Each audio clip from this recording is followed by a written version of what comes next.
안녕하세요, 강성환입니다. 자, 오늘은 아주 특별한 두 분을 모시고 직접 뇌파를 측정해서 여러 가지 인지적인 문제들이 뇌파에서 어떻게 나오는지를 한번 직접 측정하고 분석해보는 시간을 갖도록 하겠습니다. 웃어요?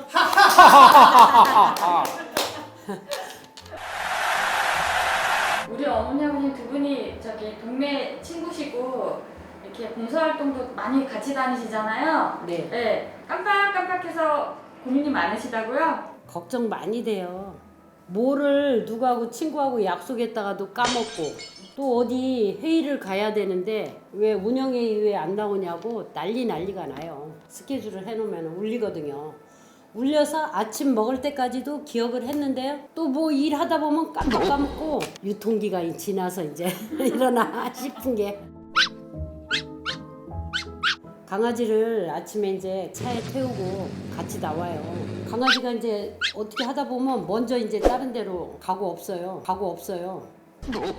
그러면은 저는 이제 누가 부르면은 거기에 사람한테 그냥 꽂혀가지고 강아지는 잊어먹고 거기서 커피 마시고 수다를 떨고 놀다가 1시간이나 지났는데 그때서 이제 강아지 생각이 나서 동네 막내 다 찾으러 다니고 소리 지르고 막 난리가 나요. 그러면 이제 찾아가지고 주는 사람도 있고 부르면은 또 이게 어디 있다가 알아듣고 와요. 아버님 연세가 어떻게 되세요? 나이가 이제 77입니다. 다 망가졌어요. 요새 유독 깜빡깜빡하고 기억을 잘 못해서 고민이 많으시다고 하던데. 평소에는 그냥 뭐 카드를 쓰니 그냥 문제가 없는데 돈을 이렇게 찾을 때는 비밀번호로 해야 되는데 담당 아가씨한테 바꾸고 몇 분 거리니 아버님 그 제일 안 잊어먹는 숫자가 없어요. 그래서 가만히 이렇게 생각해봤는데 그래도 군번은 안 잊어먹더라고요. 내비게이션 보고 운전하는 것도 조금 어려움이 생겼다. 일산 우리 처형집을 가는데 큰 길 있고 옆에 또 이렇게 작은 길이 있잖아요. 이거 한참 한 30분은 헤매가지고 우리 집사람한테 또 그냥 망신되는 거지 맞아. 그럼 자기는 운전 못하면서도 나를 망신해. 나 이게 문제라. 사람이 잘 이름 생각 안 나고 이런 것도 많으시죠? 우리 배드민턴 회원이 한 170명, 접하는 사람이 한 20명. 얼굴은 이제 딱 보면 이제 그거 하는데 얼굴을 못 보고 누구 하면은 이게 생각이 잘 안 나는 거야. 오토바이 타고 다니는 애 있잖아. 다른 사람이 그 사람이라면 그러면 그 맞다 그렇게 맞아. 그렇게 생각이 잘 안 나요. 안 나. 인지기능 검사나 이렇게 검사 받아봐야 되겠다 그런 생각은 안 해보셨어요? 안 해봤는데 우리 집사람이 한번 해보라는 거야. 늙어만 건졌는지 치매가 오는지 한번 해보라는 거야. 그래도 뭐 아직은 뭐 그래 쓸만하겠지. 내가 혼자 생각하고 아직 못 해봤어요. 검사 앞두고 좀 어떠세요, 어머니? 글쎄 어떻게 나올지 걱정도 되고 어쨌든 60이 넘으면 이제 써먹을 만큼 써먹었으니까 노화가 아무래도 온다고 봐야죠. 나는 뭐 걱정되거나 이런 건 없고 살다가 노화가 되면 이제 영으로 변하는 건데 그걸 한번 해보는 건 난 진짜 좋은 걸로 생각해요.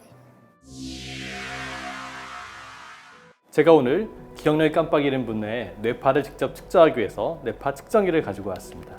지금 보이시는 이 장비는 최첨단 장비로 전극이 이렇게 브러쉬 타입의 특수한 재질과 형태로 되어 있어서 두피에 잘 밀착을 하게 되어 있습니다. 보통 뇌파를 측정을 할 때는 전극에 젤을 발라서 하나씩 전극을 붙여야 되는데 이 장비 같은 경우는 특수한 전극이 개발되어서 젤을 바르지 않고도 바로 헬멧처럼 착용해서 측정할 수 있게 되어 있습니다.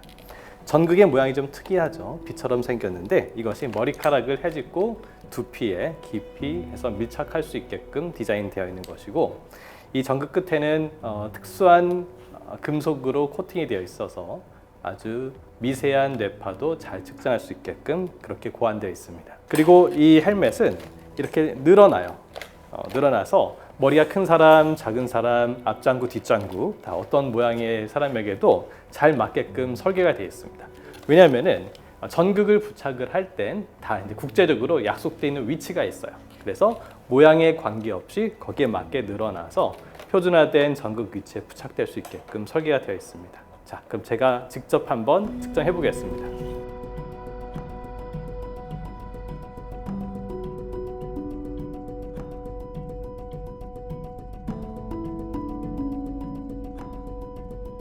네, 자 이제 무선으로 이 측정기 헬멧하고 특수 헬멧하고 이 태블릿이 송수신을 하는 거예요. 그래서 얘에 있는 정보가 얘가 지금 이제 받기 시작합니다.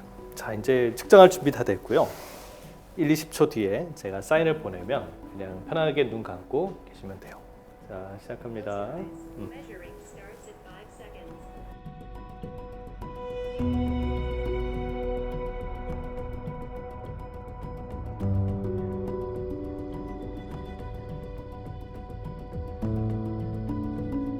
어머니 이제 끝났습니다.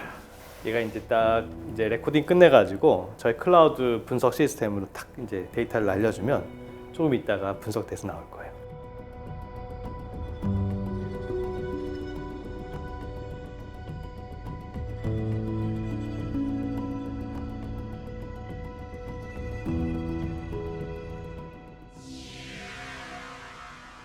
자, 어머님 긴장되시죠? 네. 대본 없는 드라마 한번 직접 보시겠습니다. 이 뇌파라고 하는 것도 측정해보면 이렇게 막 복잡한 파장이기 때문에 이걸 보고 사실은 알기는 너무 어려워.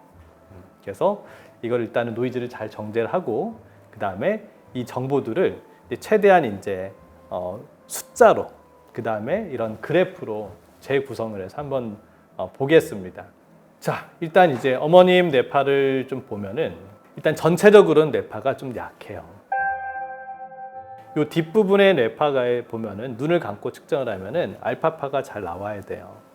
건강한 사람들은 알파파가 잘 나와요. 근데 어머님은 지금 왼쪽의 후두 부분에는 알파파가 거의 소실이 됐어요.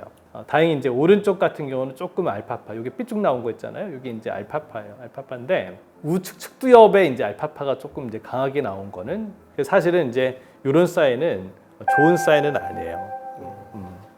그다음에 이제 요 그래프로 좀 보면은 1, 2, 3, 4 이렇게 쭉 헤르츠가 있잖아요. 요거는 이제 1헤르츠부터 해서 1, 2, 3, 4 요 헤르츠가 이제 델타파에 해당되는 주파수예요. 델타파는 보통 이제 잘 때 나타나요. 어머님께서 혹시 뇌파 측정하실 때 좀 졸으셨나요? 약간요. 약간. 약간. 자진 않으셨죠? 예. 네. 보통은 이제 깨어 있으면 눈을 감더라도 이렇게 델타파가 많이 나타나지는 않아요. 근데 이제 전두엽 쪽에서 델타파, 느린 날파가 나타나고 있다는 것은 쉽게 말하면 작업 기억이라고 들어보셨죠? 그러니까 주의 집중력 작업 기억인 거예요. 이렇게 내가 어디 전화를 걸어야지 그러면 그래서 뭐 010 어쩌고 저쩌고 이거 잠깐 내었다가 전화 걸면 잊어버리잖아. 그렇게 이제 잠깐씩 딱 필요할 때마다 기억을 살짝 저장해 놓는 그 역할이 작업 기억인 거예요.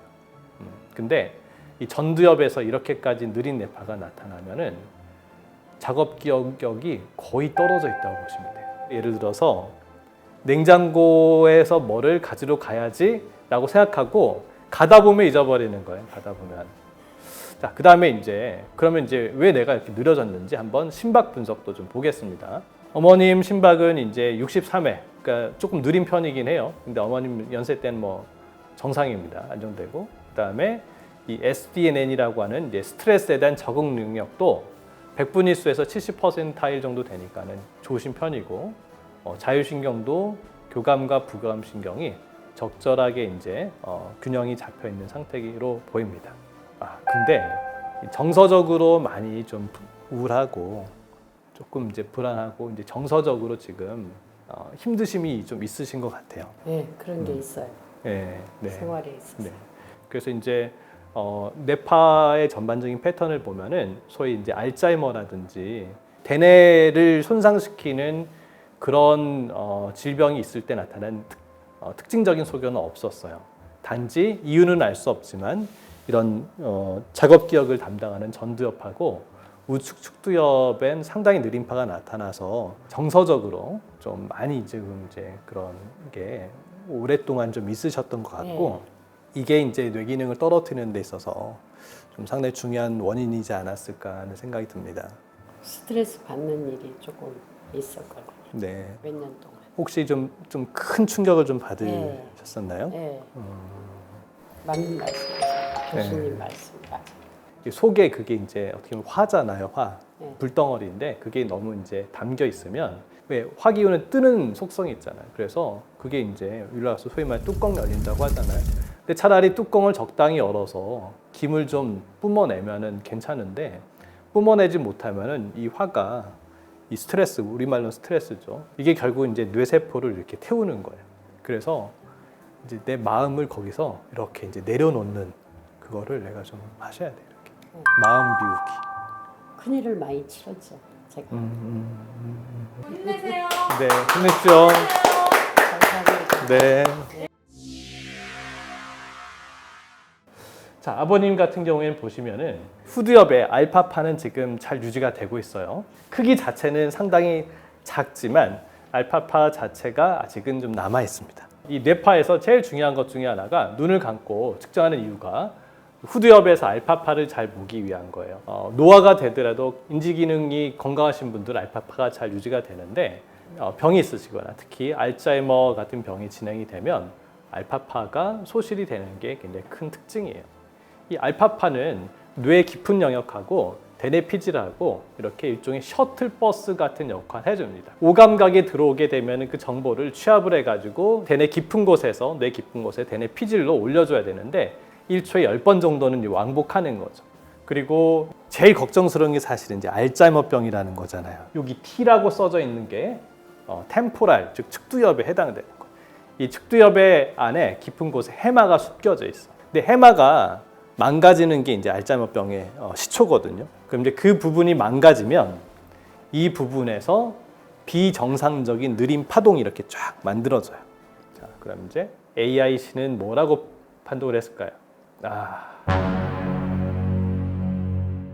AI는 지금 경도인지 장애로 판독을 했습니다. 60%에서 75%대는 알츠하이머 이외에 다른 원인에 의한 경도인지 장애일 가능성을 표현을 해주는 거예요. 소위 말해 혈관성 경도인지 장애. 이제 동맥경화가 쭉 진행이 돼가지고 세포들을 연결해준 소위 말해 백색질, 도로망들이 움푹움푹 파여가지고 뭔가 원활하게 정보가 지금 순환되지 않을 가능성이 커요. 그런데 어떤 특징이 보이냐면은 요 측두엽에서 요런 요 봉우리가 있어요. 요런 봉우리는 뭐냐면 소위 말해 뇌 맷집이 있으면 뭔가 고장이 나서 작동을 잘 안 하는 영역에 대해서 얘네들이 바빠지기 시작하는 거예요. 보상 활동을 하는 거예요. 그런 소견이 이제 좀 보여요. 그 다음에 이제 아버님의 이제 정서적인 문제가 혹시 있는지를 한번 좀 보려고 그래요. 아버님 같은 경우는 부교감이 한 70%, 교감신경이 한 30%. 보통 이제 교감신경은 엑셀러레이터, 부교감신경은 이 브레이크. 그래서 부교감신경은 이제 안정시켜주는 자율신경 중에 하나인데 이제 겉으로는 이제 스트레스가 크게 없이 이제 좀 안정된 것처럼 보이실 수도 있지만 조금 이제 정서적이 약간 가라앉은 그런 패턴으로 해서 우리 이제 인공지능에서는 약간 우울하고 조금은 이제 불안한 그런 정서 상태가 보인다라고 이렇게 판독을 하고 있습니다. 아버님 좀 얘기 들어보시니까 어떠세요? 좀 그래도 많이 좀 좋은 쪽으로 생각하고 있겠네요. 네, 있어요. 예, 뭐 내가 생각하는 건 굉장히 많이 망가진 줄 알았는데 네. 그래도 아직은 조금 그래도 살아 있다는 게 네, 네. 고맙습니다. 아주 알겠습니다. 감사합니다. 예, 운동 열심히 하시고요. 예. 교수님 그럼 아버님은 혹시 뇌혈관 이상이나 혈관에 대한 검사를 한번 받아보시면 좋을까요? 네, 네. 아버님 같은 경우는 사실은 MRI 같은 거를 좀 촬영을 해서 이 이제 MRI 촬영하면은 이 백색질, 이 연결망은 잘 볼 수가 있어요. 예. 네, 그걸 한번 촬영을 이제 해보시면 좋을 것 같고요. 네, 네. 힘내시고요. 예, 아유, 감사합니다. 네. 네, 오늘은 직접 사례자를 모시고 뇌 건강 상태를 알아볼 수 있는 첨단 기법인 뇌파 분석에 대해서 알아보았습니다. 다음에 더 좋은 정보로 찾아뵙도록 하겠습니다. 강승환의 내비게이션이었습니다. 감사합니다.